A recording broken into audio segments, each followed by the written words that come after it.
Hello, my name's PIERS RAVENHILL. I'm doing this video just to introduce myself to those of you who don't know me yet. I currently have around 6,000 followers on TikTok, and I've been released from prison 7 months ago now. I finished a 17-year sentence in April, and that was my second 17-year sentence. The first one I finished in 2011, and I was out of prison for 3 years before my second arrest. So I'm going to tell you a little bit about myself. I was adopted when I was 9 months old by two working class parents who my father had made a real success of his business life in the car game. And I spent the first 10 years of my life living on Wentworth Golf Course with my adopted family. My father went bankrupt in 1981, and our lives changed quite a bit at that point. I was privately educated. My parents decided to keep me in private education and sacrifice my sister's education. So I think the idea was that they realised I was pretty intelligent and academically quite astute. What they didn't take into account necessarily was that I was also a troubled child, and I used to get myself into trouble quite often. I had certain issues that maybe manifested themselves later in my life as I got older. So my parents recovered from the first bankruptcy and started to make money again in the pub and hotel trade. Me personally, I ended up at Hampton School, and I left with 10 GCSEs grades A to C, even though I never did any work. I did no revision whatsoever for my exams. I just had this kind of natural ability, but at the same time I was never interested in school apart from the sports side of things. So yeah, I went to prep school and then I went to Hampton. My prep school was very exclusive. The whole school was only about 120 pupils, and most people went from there to Eton, Harrow, St Paul's, all of the top sort of public schools at the time. I went to Hampton because my parents, particularly my mum, had decided she didn't want me to be at boarding school anymore, so Hampton was a day school. I left Hampton at 15 with my GCSEs. I was the youngest in my year, so my exams were done probably 4 or 5 months before my 16th birthday. I then went to college in Egham in Surrey and did 4 A-levels. When I left college, we'd all moved to Hindhead in Surrey. My parents had bought a pub, restaurant, and had extended the building, and they also then had a nightclub. When I left college, I was working in the nightclub, but I also became a civil servant, and I worked at the Unemployment Benefit Office in Guildford in Surrey. And it was not long after we'd moved quite a long way to be in Hindhead that I started smoking joints with the few friends that I'd made. And I decided quite quickly into that I didn't want to pay for it. So I started selling. and that was when I was 17 years old.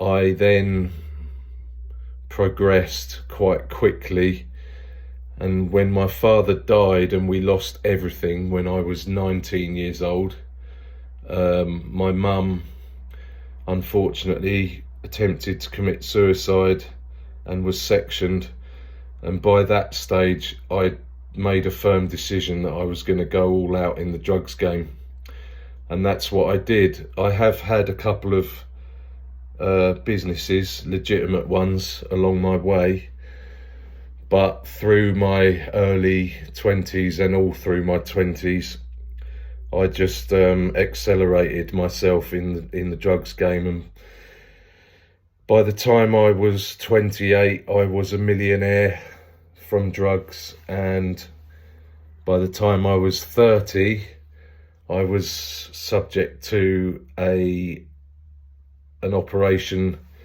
by National Crime Squad called Operation Sculpture. I was arrested as a result of Operation Sculpture, along with about 10 other people. It was a massive deal. They raided something like 50 addresses across the southeast once they had me in handcuffs. And the upshot was that for a while, I was a Category A prisoner in Belmarsh. I spent nearly 2 years in that jail, and I was eventually sentenced at the Old Bailey, the Central Criminal Court, to 17 years, reduced from 27 for my guilty pleas. On the final indictment, I had 26 charges, and I was asked to plead guilty to 11 of them, the charges they called the substantives, the most serious ones, and 15 of them were left on file. For each individual charge I pleaded guilty to, I think I ended up with a total of about 36, 38 years, something like that. And then the judge constructed the sentencing to just put everything together. And he started me at 27. He gave me a full third off for pleading guilty. And he also gave me an extra year off for pleading guilty at the first opportunity. I had to do that. I was so guilty and so banged to rights. There was no way out of it. So it was all about damage limitation. So I went through the system. I spent, as I said, almost the first 2 years in Belmarsh.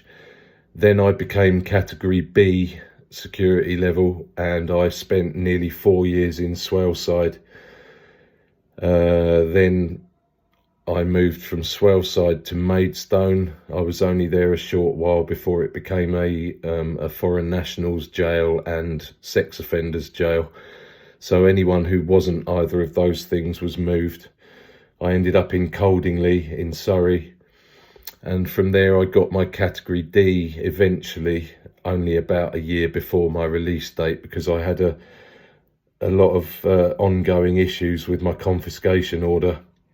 In particular, a flat I owned in another country, and selling the flat was a problem that went on for years and years. Anyway, it was finally all sorted, and I was released from prison in September 2011.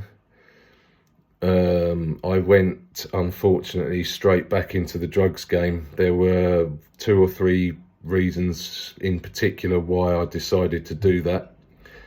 And on the 3rd anniversary of my release from prison, I was arrested again after an operation by Surrey police.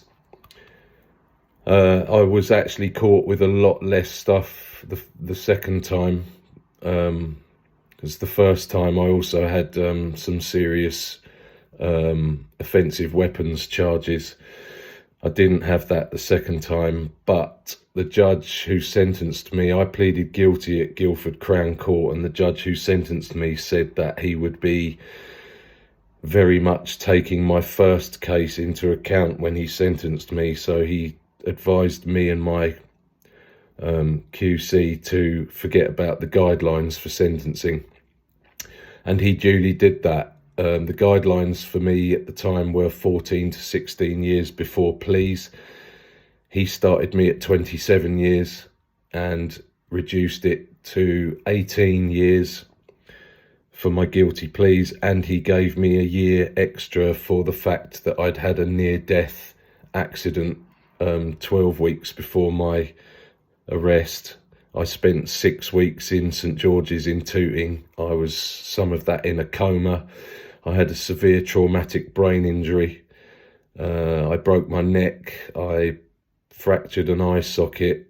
This was from coming off a mountain bike at virtually walking pace. The rumours still go around that someone had actually put a hit on me, but I'm 99.99% certain that that's not true. In fact, I know it's not true. Anyway, I was given 17 years and I served 8 years, and it was 8 years, 7 months and 1 week before I was finally released at the end of April this year. By that stage, I had made a very clear decision that I was never going back to crime, and I never will. So now what I do is I did some qualifications in prison, and I'm now a health and safety consultant in construction. So I do site audits for health and safety.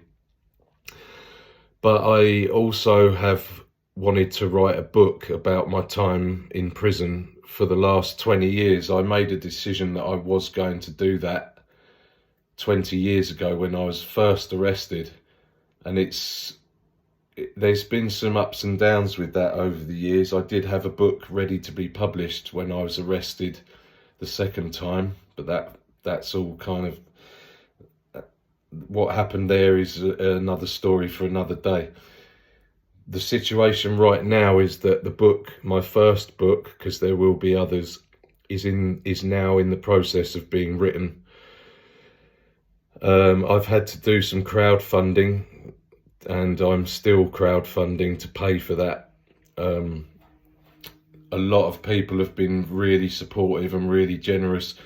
If you go to my YouTube, my TikTok, my username is at 9,000,01717. That's 9 with a number and then million and then the numbers 1717. I now have around 6,000 followers. I have a really strong support network from TikTok. And the reason that I've done quite well with that is because I just speak as a normal person and I tell the truth. So I've got something like 200 videos on TikTok. I get some fantastic feedback and some great comments, and what happens over and over is that people just say, I like your honesty and I like the way you speak. I think the honesty part is probably the big thing. I just tell it how it is, and people ask me questions and I give them an honest answer, and I'm really open about myself and what I've done in the past and what I'm doing now. So this is my introduction to YouTube. I don't know a huge amount about it, but my intention is to start doing videos, and eventually I really want to get into doing podcasts. And so I know I'm not unique in this. There's plenty of people already doing that, and I'm sure there's room for one more. So you may or may not know that I've just done a podcast with Sean Atwood. It's now Sunday morning on the 19th of November. The podcast is actually starting. It'll be first aired tonight at 7 o'clock on YouTube. I know there's quite a lot of people really looking forward to seeing that, and I will be watching it as well tonight. I wasn't sure whether I would straight away, but I have put a post on TikTok to say that I'll be doing a live tomorrow, Monday, at 7 p.m. after I guess quite a few people will have watched the podcast, and I just thought I'd do a Q&A on that. So that'll be happening on TikTok tomorrow night. My intentions for the future are to carry on being a health and safety consultant, because I like my job and I'm my own boss and I'm pretty decent at it. I'm still learning. I've got some more courses that I'd like to do along the way, just to kind of enhance my abilities. But for now, I would just like to say this. My book is probably the most important thing, because I've been going on about it for 2 decades and it needs to be done.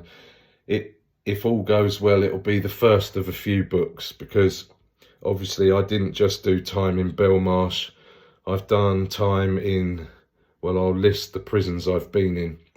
So over the course of spending just over 17 years locked up, I've been in Highdown, Belmarsh. I've been in Highdown twice, actually. Swaleside, Maidstone, Coldingley twice. Stamford Hill twice. Elmley twice.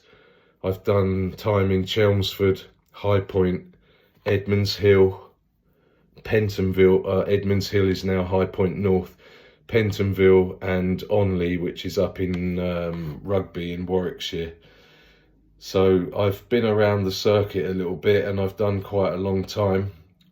It's nice that on TikTok I get messages from people that remember me from my time inside and say I'm lucky that I'm able to kind of read comments from those people who say, you helped me with this, you were really good, and da-da-da. So even when I was in prison, I didn't sit on my arse, and I worked all the time, and I did help people. Fair enough, I did it on my terms mostly, because I don't really like to be bothered. But I did help a lot of people in all sorts of ways, and I'm glad I did that.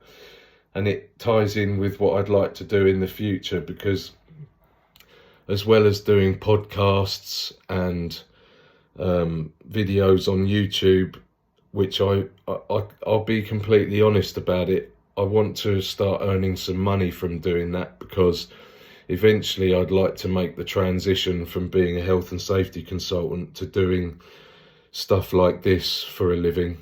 I like to think I've got the ability, I've got the background, so I'm hoping that it will work out for me, but we'll see. Only time will tell. There's another important thing that I really want to do, and that is start doing a talking circuit, a speaking circuit, because people have said to me countless times on TikTok that I should do that I could make a difference to people who may be sort of flirting with the ideas of treading the same paths that I trod. I can certainly give a lot of advice and a lot of reasons why that's not a good idea.